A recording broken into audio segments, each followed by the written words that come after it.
Good morning my dear brothers and sisters in Christ. ప్రభువుని యేసుక్రీస్తు వారి నామంలో మీ అందరికీ శుభాలు ప్రకటిస్తున్నాను. బాగున్నారా? మీరంతా క్షేమంగా ఉన్నారా? ప్రతిరోజు ఉదయాన్నే లేచిన తర్వాత మనం దేవుని వాక్యాన్ని చదువుకుని ప్రార్థన చేసుకున్న తర్వాత దేవుని వాగ్దాన సందేశాన్ని మనం వింటున్నాం. మీలో చాలామంది ప్రపంచంలో ఆయా దేశాల నుండి, భారతదేశంలో అనేక రాష్ట్రాల నుండి ఈ వాగ్దాన సందేశం కోసం కనిపెడుతున్నారు. ప్రతిరోజు దేవుణ్ణి మంచితనాన్ని గుర్తించి ఆయన కృపలో వర్ధిల్లుతున్నందుకు నేను ప్రభువుని స్తుతిస్తున్నాను. ఈరోజు వాగ్దానం కోసం పరిశుద్ధ గ్రంథాలు తెరిచి కీర్తనల గ్రంథం 50వ కీర్తన 15వ వచనాన్ని చదువుకుందాం. Psalm 50 and verse 15. ఆపత్కాలమున నీవు నన్ను గూర్చి మొర్రపెట్టుము, నేను నిన్ను విడిపించెదను, నీవు నన్ను మహిమ పరచెదవు. బైబిల్లో 150 కీర్తనలు ఉన్నాయి. వాటిని కొంతమంది భక్తులు పరిశుద్ధాత్మ ప్రేరేపణ ద్వారా వ్రాస్తూ వచ్చారు. పరిశుద్ధ గ్రంథం 2 విధాలుగా రాయబడిందని తరచుగా చెబుతూ ఉంటాను. ఒకటి డివైన్ రెవల్యూషన్, రెండవది డివైన్ ఇన్స్పిరేషన్. దేవుని ప్రత్యక్షత ద్వారా పరిశుద్ధ గ్రంథం రాయబడింది. రెండవది పరిశుద్ధాత్మ ప్రేరేపణ ద్వారా పరిశుద్ధ గ్రంథం రాయబడింది. ఈరోజు ప్రపంచవ్యాప్తంగా పరిశుద్ధ గ్రంథం కోట్లాది మందిని ప్రభావితం చేయడానికి ఉన్న కారణంలో ఇది కూడా ఒకటి. మనుషులు రాసిన గ్రంథం అయితే ఇంత ప్రభావవంతంగా మనుషులను ప్రభావితం చేయదు. దేవుని గ్రంథం కనుకే ప్రపంచంలో అనేక మంది హృదయ మార్పును అనుభవిస్తున్నారు. పరిశుద్ధ గ్రంథం అనేక మంది జీవితాల్లో వినూత్నమైన మార్పులు తీసుకొచ్చింది. నూతన సృష్టిగా అనేక మంది మార్చబడ్డారు. తద్వారా ప్రపంచానికి ప్రయోజనం చేకూరుతుంది. పరిశుద్ధ గ్రంథాన్ని చదివి నష్టపోయిన వాళ్ళు కానీ, చెడిపోయిన వాళ్ళు కానీ ఎవ్వరు లేరు. బైబిల్ గ్రంథాన్ని చదివి బాగుపడ్డ వాళ్ళే ఉన్నారు కానీ చెడిపోయిన వాళ్ళు ఎవరు లేరు. కొంతమంది బైబిల్ చదివి అందులో అవి ఉన్నాయి, ఇవి ఉన్నాయి అని చెప్పి కొంతమంది వాటినే హైలైట్ చేసేవాళ్ళు కొంతమంది ఉంటారు. పూర్వ దినాల్లో జరిగిన సంఘటనలను యథావిధంగా బైబిల్లో కొన్ని చోట్ల రాశారు. అయితే కొంతమంది దృష్టి ఎప్పుడు ఇంక వాటి మీద ఉంటుంది. వారి మనసు చెడిపోయిన మనసు కాబట్టి దృష్టి ఎప్పుడు వాటి మీదే పెట్టుకుని దేవుని దూరం అయిపోయే పరిస్థితులు ఉంటాయి. కానీ దేవుని వాక్యాన్ని ఉన్నదన్నట్టుగా మనం చదివి యాక్సెప్ట్ చేయగలిగితే, మనుషులు బలహీనతలు, మనుషులు పాపం చేసిన వారు అది యథావిధంగా బైబిల్లో రాయబడ్డాయి. వాటిని చదివి అలా చేయకూడదు అని నిర్ణయం తీసుకుని ప్రభు మీద ఆధారపడాలే కానీ వాటిని చదివి బైబిల్లో ఉన్నాయి కాబట్టి బైబిల్ పరిశుద్ధ గ్రంథం కాదని కొంతమంది ఆక్షేపణ చేయడం సరైంది కాదు. పరిశుద్ధ గ్రంథం దేవుని ప్రేరేపితం కనుక ప్రతి మాట మనకు ఆశీర్వాదకరమే. గమనించండి, 50వ కీర్తనను దైవజనుడైన ఆసాపు రాశాడు. ఆసాపు యథార్థంగా దేవుని స్తుతించాడు, యథార్థంగా దేవుని ఆరాధన చేశాడు, తనకు అప్పగించబడిన బాధ్యతను చక్కగా నెరవేర్చాడు ఆసాపు.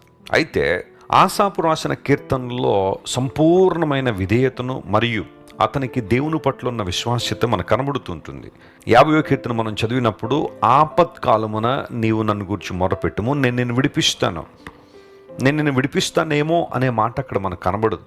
దేవుడు ఎప్పుడు కూడా సందేహపూర్వకంగా వాగ్దానాలు ఇవ్వలేదు. ఆయన వాగ్దానాలు నిశ్చలమైనవి, సత్యమైనవి. నేను నిన్ను విడిపిస్తాను అంటే విడిపిస్తాడు అంతే. ఆయన అందులో కాంప్రమైజ్ లేదు. ఆయన మనుషుల్లాగా అబద్ధాలు ఆడేవాడు కాదు. ఆయన ఆపత్కాలంలో, in the time of trouble, కొన్నిసార్లు అననుకోని పరిస్థితులు మన జీవితంలోకి వస్తాయి, సమస్యలు మనం చుట్టుముట్టేస్తాయి. ఇక నా వల్ల కాదు, ఈ సమస్య నేను జయించలేను, ఈ బంధకాల నుంచి నేను బయటికి రాలేను, ఈ సమస్యతోనే నా జీవితం ముగిసిపోద్దన్న భావన కొన్నిసార్లు మనుషులకు రావడం ద్వారా తీవ్ర నిరుత్సాహానికి లోనవుతూ ఉంటారు.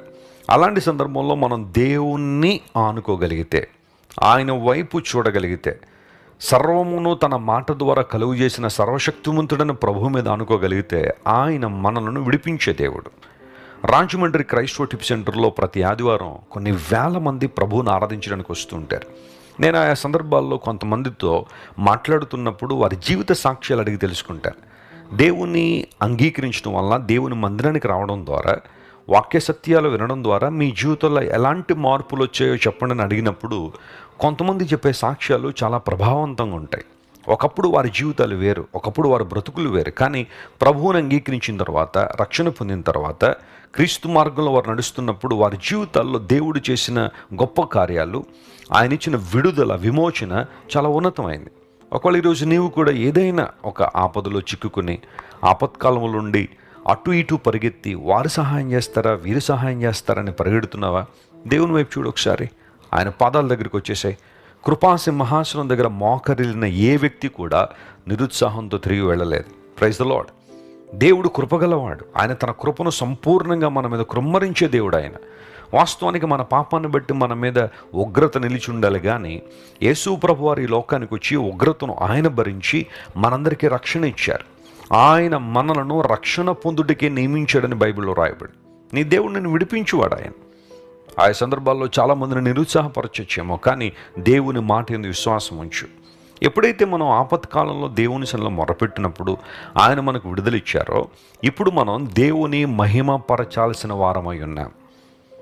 చాలామంది జీవితాల్లో జరుగుతున్న పొరపాటు ఏంటంటే, ఆపద వచ్చినప్పుడు మొరపెడతారు, దేవుడు వారికి విడుదల ఇస్తున్నాడు, ఇంకా అక్కడతో చాలామంది ప్రభువు దూరం అయిపోయిన పరిస్థితులు ఉన్నాయి. దేవునికి దూరంగా బ్రతికిన పరిస్థితులు కనబడుతున్నాయి. నిన్ను నన్ను దేవుడు కలుగు చేయడంలో ఆయనకున్న ప్రధాన ఉద్దేశం ఆయన నామం మన జీవితాల ద్వారా మహింపరచబడాలని, గణపరచబడాలని.